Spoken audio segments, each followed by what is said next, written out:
Sinabi kong papasok ka dyan? Ha? Sabi ko dun sa silong, di ba? Ha? Gusto palain kita? Dun.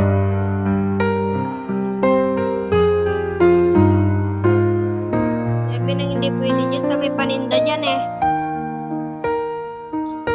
Tigas ang ulo mo, ano?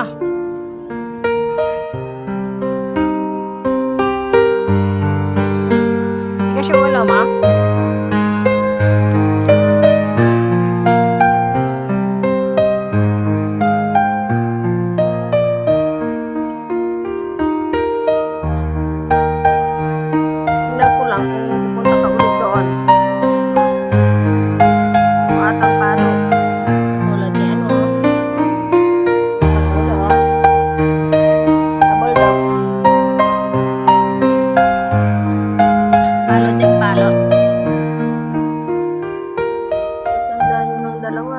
Titigas pa ng ulo niya.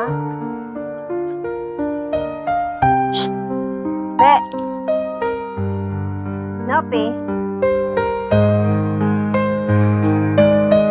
Kinakausap kita. Napapasok doon ah. Bulldog!